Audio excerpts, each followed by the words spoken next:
Hello दोस्तों, welcome back. आज का जो वीडियो है इसमें हम टी.एस. इलियट की बहुत ज़्यादा फेमस पोएम द वेस्टलैंड का first part the burial of the dead discuss करेंगे। तो इस पोएम में जैसे कि आप जानते हैं टोटल 5 पार्ट्स हैं और हम इसको पार्ट बाय पार्ट डिस्कस करेंगे। तो आज जो है वो हमारा पहला पार्ट है।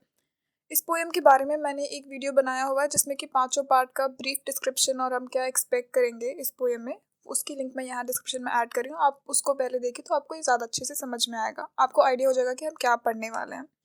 अब ये पोएम शुरू करने से पहले मैं बता दूं कि इसमें जो टी.एस. इलियट है इन्होंने बहुत सारे अलग अलग सीन्स दिए सडनली। लाइक एक स्टैंजा जो है, एक स्टैंजा में एक सीन होता है एक लड़की के बारे में, दूसरे स्टैंजा में दूसरा सीन है, वो अपना हिस्ट्री के अपने पास्ट के बारे में बता रही है। फिर एक दूसरे स्टैंजा में सडनली एक फॉर्चून टेलर है, वो कार्ड्स डिसाइड करे। तो ये अलग अलग सीन्स हैं, ये हर सीन जो है वो कुछ ना कुछ डिपिक्ट करता है। ऐसा नहीं है कि सिर्फ रैंडम सीन्स उन्होंने लगा दिए हैं, बट हर सीन का कुछ ना कुछ मतलब है।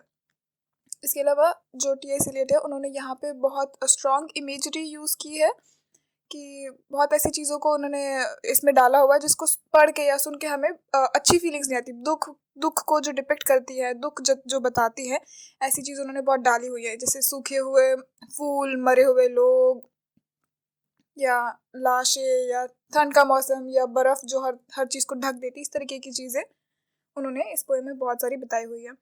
इसके अलावा यहाँ पे बहुत सारे अलग अलग लैंग्वेजेस का भी यूज़ हुआ है, क्योंकि उस वक्त जब टी.एस. इलियट ने पढ़ाई की थी तो उन्होंने फ्रेंच, जर्मन, लैटिन अलग अलग लैंग्वेजेस सीखी हुई थी। तो उन्होंने वो लिटरेचर पढ़े। अब जब भी हम कोई लिटरेचर पढ़ते हैं तो हमारे जो फेवरेट राइटर्स या ऑथर्स या पोएट्स होते हैं, हम हमेशा उन्हें कोट करते हैं क्योंकि हमें उनकी वो लाइन अच्छी लगती है या हमें कोई कोट उनका बहुत पसंद है, तो हम उसको बार बार कोट करते हैं। वही टी.एस. इलियट ने भी यहाँ पे अपनी पोएम में किया है। तो इसीलिए हमें यहाँ जगह जगह पे कुछ लाइन जर्मन में, कुछ लाइन फ्रेंच में, और आगे की पोएम में रशियन वगैरह में भी हमें काफ़ी सारी लाइन्स देखने के लिए मिलेंगी। तो इवन दो हम वो लाइन्स रीड तो नहीं कर सकते, लेकिन हम समझ सकते हैं कि उसका मीनिंग क्या है, उसका ट्रांसलेशन क्या है। तो इसी के साथ ही अब मैं यहाँ पे पोएम रीड करना शुरू करूँगी, और जहाँ जहाँ जो उनके कॉन्टेक्स्ट है कि इसको इस पोएम से लिया हुआ था या इस चैप्टर से लिया हुआ था, ये इस राइटर का है, मैं आपको उसके बारे में बताते जाऊँगी। और आपको अगर इसकी डीप एनालिसिस चाहिए, अगर आपको रिटन में कहीं कुछ चाहिए, तो इग्नू की बुक्स में बहुत ही ज़्यादा अच्छे से डीप में अच्छे से समझाया हुआ है। उसकी लिंक मैं यहाँ ऐड कर रही हूँ, आप बिल्कुल वहाँ से चेक कर सकते हैं।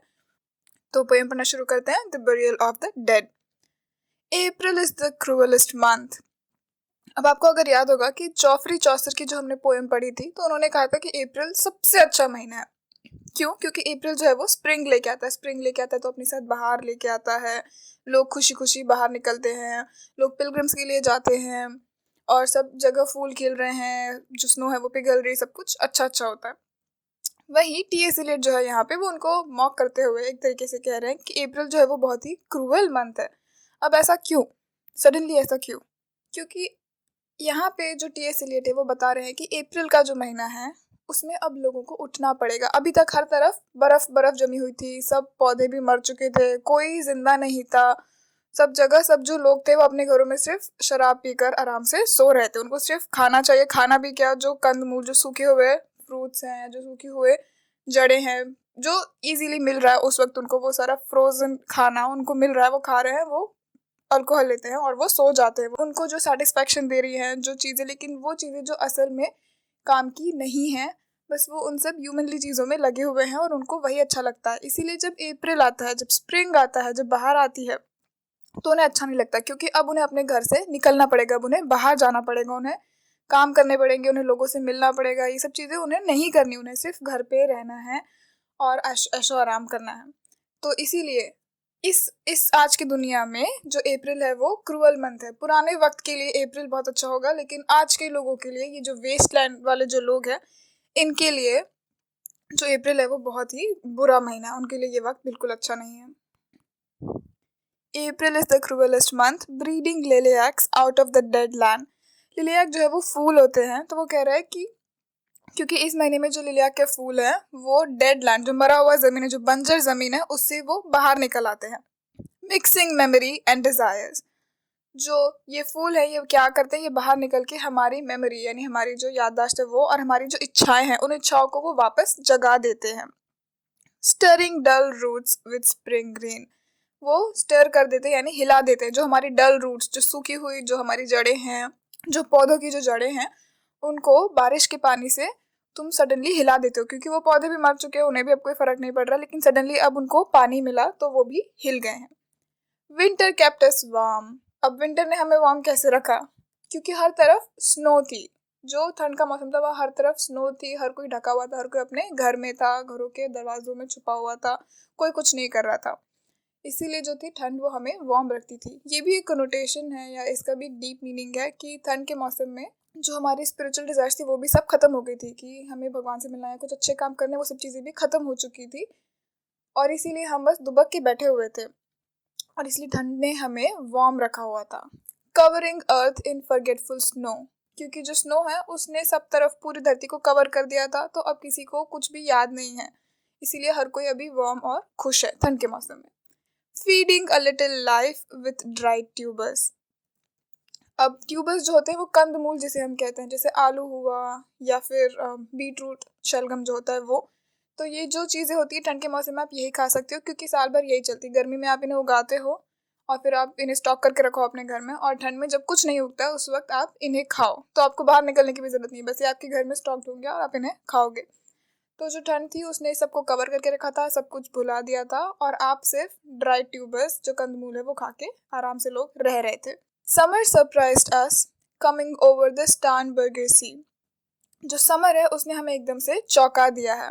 अभी जो स्टार्नबर्गर सी है ये एक लेक है जर्मनी में, उसकी वो बात कर रहे हैं कि अब इसने हमें जर्मनी में आके जो समर है इसने हमें सरप्राइज कर दिया है। With a shower of rain, we stopped in the colonnade। तो जो टी.एस. इलियट है उन्होंने एक बुक लिखी थी माई पास्ट 1913। ये एक ऑटोबायोग्राफिकल वर्क था। तो इसमें उन्होंने एक बार मेंशन किया था कि वो ऑस्ट्रियन एम्प्रेस से मिले थे, ऑस्ट्रिया की जो महारानी थी वहाँ उनसे। तो उनके साथ में जो उनकी बातचीत हुई थी उसको उन्होंने वहाँ मेंशन किया हुआ है, तो वो भी इस बातचीत से कुछ सिमिलर है। तो वो जो महारानी है वहाँ की वो बता रही है। तो अब ये जो स्टोरी है सडनली ये चेंज हो गया है, वो यू एंड आई जो था यहाँ पे अब वो चेंज हो गया। अब यहाँ जो स्पीकर है वो कोई और है। कौन है वो? ये महारानी जो है वो बता रही है। हम लोग जब वहां से जा रहे थे तो सडनली बारिश होने लगी। With a shower of rain we stopped in the colonnade. Colonnade यानी जैसे बहुत सारे पिलर्स जहाँ पे है और उसके ऊपर एक रूफ है, मतलब कोई भी ऐसी जगह जहाँ पे आपको बारिश से उस वक्त के लिए छुटकारा मिल जाए, जहाँ से आप भीगे नहीं, तो वैसे वो कोलोनाड में जाके रुक गए। And went on in sunlight in Hofgarten. और फिर हम लोग जो है सूरज की रोशनी में गए हॉफ गार्डन। ये एक तरीके का पार्क है जर्मनी में, ये एक पार्क है हॉफ गार्डन। ये लोग वहाँ पे चले गए। And drank coffee and talked for an hour. हम लोग वहाँ गए, हमने वहाँ कॉफी पी और 1 घंटे तक बात की। अभी जो नेक्स्ट लाइन है ये वो जो एम्प्रेस है वो बता रही है कि मैं रशियन नहीं हूँ, मैं लिथुआनिया से हूँ और मैं जर्मन हूँ। जो डच है वो मैं जर्मन हूँ। तो इसमें कहीं ना कहीं उसे सुपीरियरिटी कॉम्प्लेक्स है। जैसे कि आप जानते हैं कि उस वक्त वर्ल्ड वॉर वगैरह चल रहा था, जो जर्मन लोग थे वो लोगों को मार रहे थे क्योंकि वो मानते थे कि उनकी रेस जो है वो सुपीरियर है। तो वहीं पे जो ये औरत है ये भी वो बता रही है कि हाँ मैं रशिया से नहीं हूँ, मैं लिथुआनिया से हूँ और मैं प्योर ब्रेड, मैं एक जर्मन हूँ। अब वो बता रही है अपने बचपन के बारे में। And when we were children staying at the archduke's. अब वो बोल रहे कि जब हम बच्चे थे तो हम आर्च ड्यूक है उसके वहाँ पे हम रहते थे। अब ये भी वो थोड़ा शो ऑफ कर रही है। My cousin he took me out on a sled. तो वो जो आर्च ड्यूक है वो मेरा कजिन है और वो मुझे स्लेड पे लेके गया, जो फिसल पट्टी की तरह होता है फिसलने के लिए, वहाँ पे वो मुझे लेके गया। And I was frightened. मुझे बहुत डर लग रहा था। He said Marie, Marie hold on tight. तो उसने मुझसे कहा कि मैरी तुम इसको टाइटली पकड़ो, मुझे टाइटली पकड़ो। And down we went. और फिर वो जो फिसलने से फिसल पट्टी जो है समझ लीजिए वहां से वो नीचे चले गए। In the mountains there you feel free. अब वो कह रही है कि सिर्फ वहाँ, क्योंकि वो एक एम्प्रेस है राइट, तो उसके ऊपर भी बहुत रिस्पॉन्सिबिलिटीज है, उनको भी बहुत कुछ देखना और सोचना पड़ता है। तो वो बता रही है, वो अपनी पुरानी यादें बता रही है। वो कह रही है कि बस उन्हीं माउंटेन्स पे मैं वहाँ अपने आप को फ्री फील करती हूँ, आज़ाद महसूस करती हूँ। I read much of the night and go south in the winter. अब वो बता रही है कि वो अपने बारे में बता रही है कि मैं रात भर पढ़ती रहती हूँ, रीडिंग करती हूँ, और जब ठंडियों का मौसम आता है तो मैं साउथ में चली जाती हूँ क्योंकि साउथ में थोड़ी गर्मी होती है। वो कहती है कि मैं हमेशा पढ़ती हूँ और जब ठंड का मौसम आता है तो मैं साउथ में चली जाती हूँ। तो ये हमारा पहला जो पिक्चर है, जो पहला सीन है वो है कि ये दोनों बात कर रहे हैं और फिर वहाँ बारिश होती है, फिर लोग गार्डन में चले जाते हैं, बैठ के कॉफ़ी पीते हैं, और फिर वो जो औरत है वो अपना पास्ट बता रही है कि कैसे हम लोग फिसल पट्टी जो स्लेजिंग है, स्लेजिंग के लिए जाया करते थे। तो जहाँ बर्फ़ गिरती है तो वो लोग, उनके पास एक स्लेज होता है, वहाँ बैठ के वो लोग नीचे जाते हैं। तो उन पहाड़ों में वो सबसे ज़्यादा फ्री और आज़ाद महसूस करती थी। अब हम आते हैं सेकेंड स्टैंजा पे। What are the roots that clutch? What branches grow out of this stony rubbish? वो पूछ रहा है कि वो कौन सी जड़ें हैं जो रूट्स यानी जो जड़ें हैं वो इसको रोकती हैं, जो क्लच करती है, जो पकड़ती हैं। वो कौन सी ब्रांचेस हैं जो इस स्टोनी रबिश में उगेंगी। मतलब ये जो पूरी बंजर जमीन है, वेस्टलैंड का मतलब ही बंजर है, क्योंकि जमीन की सार्थकता इसी में है कि वहाँ कुछ उगे, वहाँ पानी हो, वहाँ लोग रहें। लेकिन बंजर जमीन मतलब वहां पे ये सब कुछ नहीं हो सकता, ना वहाँ पानी है, ना वहाँ कुछ उगता है, और ना ही इसीलिए वहाँ लोग रहेंगे। तो वेस्टलैंड जो है, इसीलिए इस जो स्टोनी रबिश यहाँ सिर्फ पत्थर ही पत्थर है, यहाँ पे क्या ही उगेगा। Son of man, son of man जो है वो हमें रेफर करता है एक जूइश प्रॉफिट थे एजिकील, उनके बारे में। उनको जो है भगवान ने भेजा था कि तुम इसराइल इसराइल में जो लोग थे वो क्राइस्ट को नहीं मानते थे। तो इज़िकियल को भगवान ने भेजा था कि तुम वहाँ जाओ और लोगों को बताओ कि importance of Christianity, importance of Christ की भगवान है और वो तुम्हें बचाएंगे, तुम्हारा साल्वेशन करेंगे। तो तुम वहाँ जाओ और ये सब चीज़ें प्रोफेस करो। तो इसीलिए इज़िकियल को वहाँ पे भेजा गया था। तो सन ऑफ मैन उनकी बात चल रही है। You can not say or guess for you only know, तुम ये सब कुछ कह नहीं सकते हो या तुम सोच नहीं सकते हो। गेस करना जो होता है ना कि हाँ मे बी ये, मे बी वो, तुम ये नहीं कर सकते हो क्योंकि तुम सिर्फ जान सकते हो। A heap of broken images where the sun beats, और एक ढेर बना हुआ है टूटी हुई इमेजेस का, जो टूटी फूटी पुरानी इमेजेस है उनका एक ढेर बना हुआ है, जहाँ पे जो सूरज है वो जोर जोर से चमक रहा है। And the dead tree gives no shelter, तो सूरज जो है वो बहुत जोर से चमक रहा है, लेकिन जो पेड़ है आसपास वो सारे मरे हुए हैं। जो मरे हुए पेड़ है वो तुम्हें छाया नहीं दे सकते। तो मतलब ये सब अब देखिए कितना पेनफुल इमेजरी कि आप कहीं जा रहे हैं, वहाँ पे सिर्फ टूटी ढेर, ऐसे कचरे का ढेर पड़ा हुआ है, जमीन बंजर है, बहुत तेज सूरज चमक रहा है, कोई छाया नहीं है आपको। The cricket no relief, cricket जो कीड़े होते हैं झिंगुर, जो रात भर आवाजें करते रहते हैं, तो उनकी आवाजों से भी हमें कोई रिलीफ नहीं मिल रहा है। And the dry stone no sound of water, और जो पत्थर है वो भी सब सूखे हुए हैं और दूर दूर तक हमें पानी की कोई आवाज नहीं आ रही है। तो जैसी जगह का उन्होंने डिस्क्रिप्शन दिया है उसमें हमें ऑब्वियसली बस एक ही चीज चाहिए कि कहीं से पानी मिल जाए। तो वहां पे पानी की भी दूर दूर तक कोई आवाज नहीं आ रही है, कहीं पानी है ही नहीं। Only there is a shadow under this rock, सिर्फ एक छाया है। कहाँ है? इस रॉक के नीचे, यानी ये जो एक बड़ी सी चट्टान है इसके नीचे थोड़ी सी छाया है। अब ये किसकी बात कर रहे हैं? क्रिश्चियनिटी की, ये चर्च की, ये फेथ की बात कर रहे हैं कि अगर तुम क्रिश्चियनिटी और तुम स्पिरिचुअल हो जाओगे, तुम भगवान को मानोगे, तो तुम्हें थोड़ी छाया मिलेगी। अब जो रॉक है वो क्राइस्ट की बात कर रहे हैं, Christ as a spiritual rock, वो उसकी बात कर रहे हैं और बता रहे हैं कि अगर तुम इसको फॉलो करोगे तो शायद तुम्हें, तुम्हारी जो प्यास है वो थोड़ी मिट जाए। वो प्यास भी, ये हमारी फिजिकल प्यास की बात नहीं चल रही है, जो भगवान के लिए जो हमारी प्यास है उसकी बात चल रही है। Come in under the shadow of this red rock, ये जो रॉक है रेड रॉक, इसके नीचे तुम आ जाओ और तुम्हें छाया मिलेगी।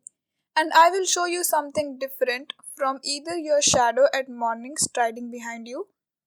तो वो कह रहा है कि तुम इस छाव के, इस रेड रॉक के नीचे आ जाओ और मैं तुम्हें कुछ दिखाऊंगा, मैं तुम्हें डिफरेंस दिखाऊंगा। अब वो किसके डिफरेंस की बात करें? Your shadow eight morning striding behind you, तुम्हारी वो छाया जब सुबह सुबह तुम चलते हो तो सूरज तुम्हारे सामने होता है, तो तुम्हारी छाया तुम्हारे पीछे बनती है।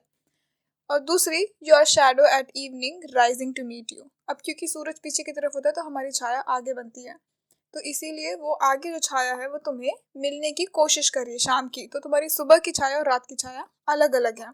I will show you fear in a handful of dust, dust की जो बात चल रही है वो ये कह रहे हैं कि इंसान मरने के बाद वैसे भी जब हमें दफना दिया जाता है या जला दिया जाता है तो हम सब डस्ट में ही, धूल में ही बदल जाते हैं। तो वो फियर की बात कर रहे हैं, उस डर की बात कर रहे हैं कि जब हम सब धूल में ही मिल जाएंगे, सारा जो इंसान है, इंसानियत सब ये धूल में ही मिल जाएगी।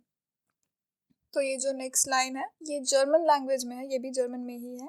ये रिचर्ड वैगनर का एक कोटेशन है, उनका एक ओपेरा था ट्रिस्टन एंड आइसोलेट, उनके उस ओपेरा में से उन्होंने ये कोटेशन लिया है। इसका जो ट्रांसलेशन है वो इस चीज़ के लिए कि my Irish child where are you going, कि तुम मेरे आयरिश बच्चे तुम किधर जा रहे हो। इसके साथ ही ये वाला सीन खत्म होता है। अब हम नेक्स्ट सीन पे आते हैं। अब ये जो लड़की है ये डिस्क्राइब कर रही है, you gave me hyacinth first a year ago, सबसे पहले तुमने मुझे हेसिंथ के फूल दिए थे।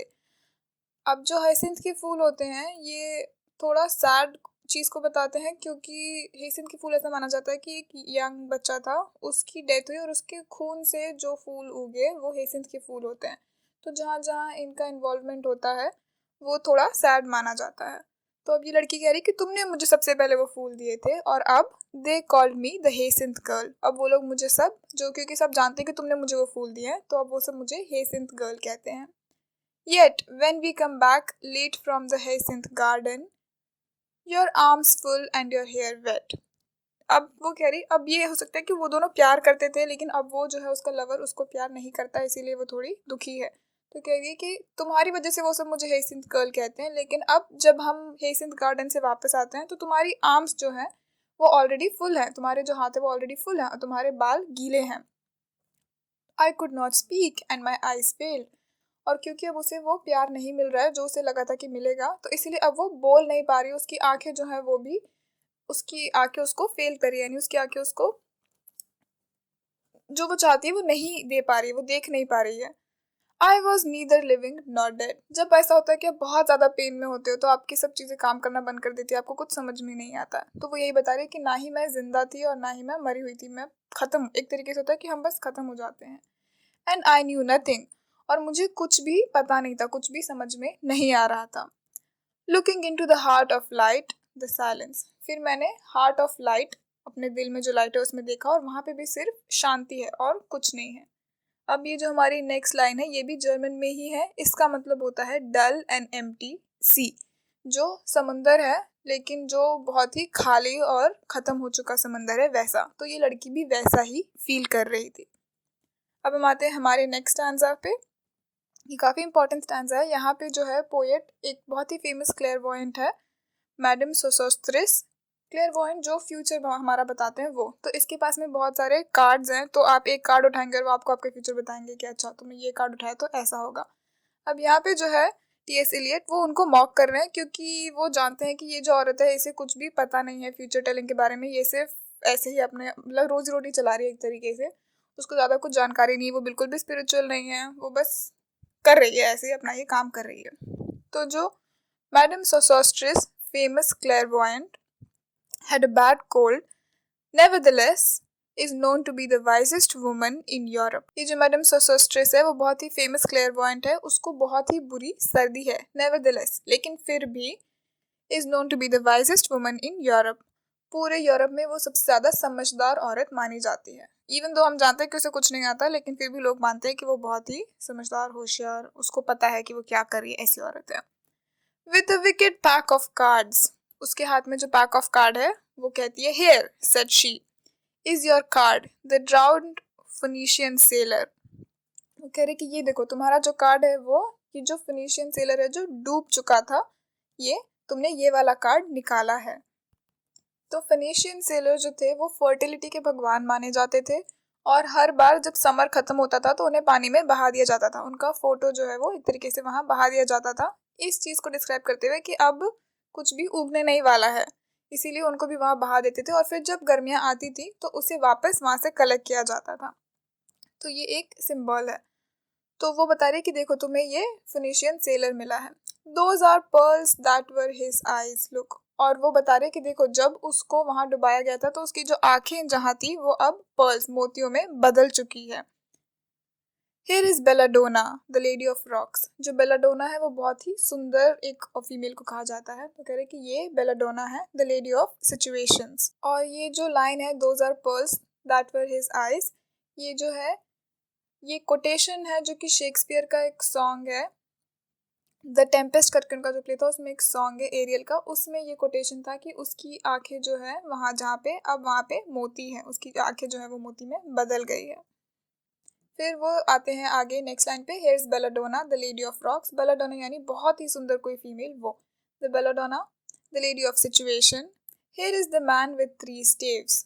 स्टेव्स यानी 3 छड़ी, आप एक तरीके समझ लीजिए, स्टिक्स जो होती है उसके हाथ में 3 स्टिक्स हैं। तो ये जो है ये आदमी फिशर किंग को बता रहा है, डिपिक्ट कर रहा है। फिशर किंग जो थे वो होली ग्रेल की लास्ट ब्लड लाइन थे। उनके ऊपर बहुत सारी स्टोरीज हैं, लेकिन मोस्ट ऑफ द स्टोरीज में यही होता है कि उनके पैर में चोट लग जाती है, उनको मार देते हैं, पैर में चोट लगती है, फिर उनकी मौत हो जाती है। तो होली ग्रेल के ये आखिरी इंसान थे, इसीलिए वो काफ़ी इंपॉर्टेंट है। और ये जो मैन विथ 3 स्टेव्स है वो इसको यहाँ पे डिनोट कर रहे हैं। And here the wheel, wheel यानी चक्र, चक्का जो होता है वो, तो वो हमें इंसान का जो नेवर एंडिंग व्हील है जो बस चलता जा रहा है, चलता जा रहा है, खत्म नहीं होता। हम पैदा होते हैं, काम करते हैं, पैसे कमाते हैं, फिर मर जाते हैं, फिर बस वही चलता जा रहा है और हम कुछ भी स्पिरिचुअल नहीं कर रहे, ये उसको बताता है। And here is the one eyed merchant and this card. अब वो दूसरे दूसरे उसके कार्ड में जो जो लोग हैं वो उसके बारे में बता रहे कि देखो ये एक आंख वाला जो मर्चेंट है वो, which is blank is something he carries on his back. और फिर जो दूसरा कार्ड है उसको वो बता रही है कि हाँ उसकी पीठ पे वो कुछ लेके जा रहा है, विच आई एम फॉरबिडन टू सी। और वो कह रही है कि उसकी पीठ पे वो कुछ लेके जा रहा है लेकिन मैं ये देख नहीं सकती। I do not find the hangman. Hangman जो है वो जीसस क्राइस्ट की बात कर रहे हो सकते हैं, और वो जानबूझ के ये बताते हैं कि उसको जीसस क्राइस्ट वाला कार्ड नहीं मिल रहा है क्योंकि ये औरत बिल्कुल भी स्पिरिचुअल नहीं है, इसको बिल्कुल भी फेथ नहीं है, ये सिर्फ पैसे कमाने के लिए ये काम करती है और इसको असल में कुछ भी नॉलेज, कोई भी ज्ञान नहीं है। इसीलिए जो है उसको वो हैंगमैन वाला कार्ड नहीं मिल रहा है। फियर डेथ बाय वाटर, कह रही कि तुम डरो क्योंकि तुम्हारी जो मौत है वो पानी से हो सकती है। तो जब भी वो लोग भविष्य बताते तो वो नहीं कहते कि ऐसा करो वैसा करो, इस चीज़ से तुम्हें खतरा है, तो वो भी ये कह रहे कि तुम्हें खतरा है डेथ बाय वाटर। फिर आगे की लाइन में वो कहती है I see crowd of people walking around in a ring. अब वो कह रही कि मुझे बहुत सारे लोग ऐसे दिख रहे हैं जो एक रिंग में चले जा रहे हैं। तो ये भी वो बता रही है कि रोज की हमारी जो लाइफ जैसी होगी कि ये लोग वही गोल गोल एक चक्र में चले जा रहे हैं, रोज का वही उनका काम है, मंडेन, वो अपनी लाइफ में लगे हुए हैं। फिर वो कहती है थैंक यू, थैंक यू, जो उसका क्लाइंट है वो उसको कह रही है thank you. If you see dear Mrs Equitone tell her I bring the horoscope myself. तो अपने वो क्लाइंट को कह रही है कि अगर तुम्हें मिसेस इक्विटोन मिले तो तुम उन्हें कह देना कि जो उनका हॉरोस्कोप है मैं वो खुद ही लेके आ जाऊंगी। One must be so careful these days, क्योंकि वो उसको जो है उसको केयरफुल रहना है। क्यों उसे केयरफुल रहना है? क्योंकि ये जो काम वो कर रही है और इसको जो रीड कर रही जो भी कुछ, ये सब वहाँ पे उस वक्त अलाउ नहीं था, तो उसे ये सब चीज़ें छुप छुप के करनी पड़ती थी। नहीं, अगर वो पकड़ेगी तो उसे जेल हो जाएगी। इसके साथ ही हमारा ये वाला सीन खत्म होता है। अब हम अपने लास्ट सीन पे आएंगे जो कि एक अनरियल सिटी के बारे में है। अभी अनरियल सिटी कोई भी हो सकती है, कोई भी ठंडी जगह जहाँ पे बर्फ वगैरह गिरती है तो सब कुछ जम जाता है। ये इंडिया भी हो सकता है, ये यूरोप हो सकता है, यूएस हो सकता है, कोई भी unreal city. Unreal city under the brown fog of winter dawn. ये जो अनरियल सिटी है इसके ऊपर पूरा ब्राउन फॉग हो चुका है, जो ऊपर हवा आसमान में जो फॉग नहीं इकट्ठा हो जाता है वो, क्योंकि अभी विंटर की सुबह हो रही है। A crowd float over London bridge so many. अब जो लंदन का ब्रिज है इसके ऊपर बहुत भीड़ है, बहुत सारे लोग जो हैं इस ब्रिज पे खड़े हैं। I had not thought death had undone so many. मुझे नहीं लगा था कि डेथ की वजह से इतने सारे लोग जाएंगे। ये जो लाइन है यहाँ पे इलियट ने दांते का जो एक पैसेज था इन्फेर्नो, वहां से उन्होंने ये मॉडर्न वर्ल्ड की ट्रेजेडी ली है कि ये लोग जो सब लोग हैं लंदन ब्रिज पे सुबह सुबह ये लोग काम करने के लिए जा रहे हैं, एज यूजुअल उनकी जो लाइफ है काम करने के लिए जा रहे हैं और इनको इस फॉग ने घेर लिया है। साई शॉर्ट्स एंड इनफ्रीक्वेंस पर एक्सेल। साई जो हम ठंडी आहें भरते हैं, ये छोटी छोटी आहें भर रहे थे और इनफ्रीक्वेंट, इनकी फ्रीक्वेंसी प्रॉपर नहीं थी, वो बार बार वो सांस ले रहे हैं। And each man fixed his eyes before his feet. और हर किसी की आंखें जो है वो अपने पैरों पे लगी हुई है क्योंकि उन्हें जाना है, उन्हें जल्दी है, उन सबको जाना है। Flowed up the hill and down king William street. जो स्ट्रीट है उस स्ट्रीट का नाम है किंग विलियम स्ट्रीट। ये इस दर पे सब लोग ऊपर नीचे जा रहे हैं। To where Saint Mary Woolnoth kept the hours. जहाँ सेंट मैरी है वो भी वहीं पे पहले हुआ करती थी। With a dead sound on the final stroke of 9। अब उस वक्त जब ये पोएम लिखी गई थी तो 9 बजे लोगों के ऑफिस चालू हुआ करते थे। ऑफिस टाइमिंग यूजुअली 9 बजे के आसपास होते थे, तो इसीलिए 9 बजे का जो टाइम है ये इन लोगों के लिए बिल्कुल अच्छा नहीं है, क्योंकि अब इन्हें पता है कि अब इन्हें अपने काम पे शुरू हो जाना पड़ेगा, काम करना पड़ेगा। इसीलिए ये जो dead sound of final stroke of 9 उन्हें ये बिल्कुल पसंद नहीं है। There I saw one I knew. तभी मुझे वहां कोई दिखा जिसे मैं पहचानता था। And stopped him crying. तो मैंने एकदम से चिल्लाया, मैंने उसे रोका। और क्राइंग, क्राइंग मतलब रोना नहीं है, चिल्लाना है। स्ट्रेटसन, उस जो इंसान है उसका नाम स्ट्रेटसन है। You who were with me in the ships at Mylae. तो ये जो युद्ध हुआ था माइले का, ये बिफोर क्राइस्ट 250 बीसी में हुआ था। और ये सबसे पहला नेवल फाइटिंग आप कह सकते हो वो था। तो अब ये इसकी बात यहाँ क्यों कर रहे हैं, क्योंकि वो बता रहे हैं कि पास में भी जो युद्ध हुए थे और अभी भी जो युद्ध हो रहे हैं वो सब सेम ही सर्कल में चल रहे हैं। या फिर हो सकता है कि ये लोग ऑलरेडी मर चुके हैं और वो सडनली उसको उनकी कोई पहचान का मिला। तो वो एक्चुअली फ्यूटिलिटी ऑफ हमारा जो आज का जो जीवन है उसके बारे में बात कर रहे हैं। तो कह रहे हैं कि तुम मेरे साथ उस शिप पे थे मैं लेके, तो हम वहां पे मिले हुए थे और इसीलिए तुम उसको उसका नाम भी पता है। फिर अब वो उसे पूछ, जैसे हम किसी से मिलते तो हम पूछते ना कि अच्छा कैसे चल रहा है ये वो सब। तो वो फिर अब उससे पूछती है, that corpse you planted last year in your garden has it begun to sprout. Corpse यानी होता है लाश, किसी इंसान की लाश। अगर जानवर की लाश है तो उसे कैरकस कहा जाएगा, लेकिन ये इंसान की लाश है तो उसे थोड़ी इज्जत दी जाती है, उसे कॉप्स कहा जाता है। तो वो कहते हैं कि अब तुमने वो इंसान की लाश जो तुमने अपने गार्डन में पिछले साल गाय बोई थी, एक तरीके से आप कह रहे हैं, क्योंकि गाड़ी की बात नहीं चल रही, वो प्लांटेड है, उसने ये नहीं कहा कि दफनाया है, प्लांटेड है। तो has it begun to sprout, क्या उसने उगना शुरू कर दिया है। Will it bloom this year, क्या इस साल वो बहुत अच्छे से ब्लूम करेगा, यानी उग जाएगा, बहुत अच्छे तरीके से उग जाएगा। और has the sudden Frost disturbed it's bed, या फिर जो अभी फ्रॉस्ट जो है, जो बर्फ गिरी, उसकी वजह से उसके उगने के चांसेस अभी कम हो जाएंगे। तो जैसे हम किसी खेती में हम कुछ उगाते हैं, वो वैसे ही उस लाश की बात कर रही है। Oh keep the dog far hence that's friend to man. और फिर वो उसे सजेशन भी दे रही है कि हाँ लेकिन तुम्हारा जो कुत्ता है उसे तुम उससे दूर रखो। वो इंसान का तो दोस्त होता है, लेकिन तुमने जहाँ उसको बोया है, तुमने उस लाश को जहाँ बोया है उसे कुत्ते से दूर रखो। और with the nails he will dig it up, नहीं तो वो कुत्ता जो है वो उसको खोद देगा। अब ये भी अजीब है ऑब्वियसली कि जो लाश है वो उग तो नहीं सकती, लेकिन अगेन क्योंकि जो हमारा वेस्टलैंड है यहाँ पे बस लोग यही कर रहे हैं, जो भी उगा रहे हैं खत्म कर रहे हैं, बस यही चल रहा है कि जी रहे हैं, खा रहे हैं और मर रहे हैं, उसके अलावा कुछ नहीं कर रहे हैं। इसके साथ ही जो लास्ट लाइन है ये फ्रेंच में है।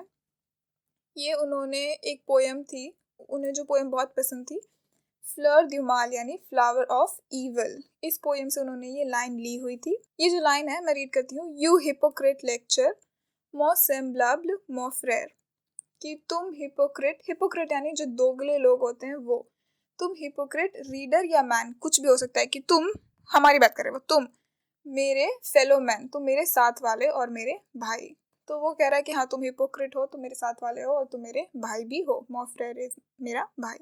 और इसके साथ ही जो है हमारा फर्स्ट पार्ट वो खत्म हो जाता है, the burial of the dead is finished. I hope आपको समझ में आया होगा, मैंने सारी चीज़ें मैक्सिमम आपको समझाने की कोशिश की है। अगर आपको ये वीडियो अच्छा लगा हो तो मुझे कमेंट सेक्शन में ज़रूर बताइए। और इसके जो आगे के पार्ट्स हैं उसके लिंक्स भी मैं यहाँ ऐड कर रही हूँ डिस्क्रिप्शन में, आप वहाँ से इसका नेक्स्ट पार्ट भी देख सकते हैं। और इसके जो नोट्स हैं उसकी लिंक भी यहाँ डिस्क्रिप्शन में है, आप वहाँ से चेक कर सकते हैं। Hope to see you guys in the next one.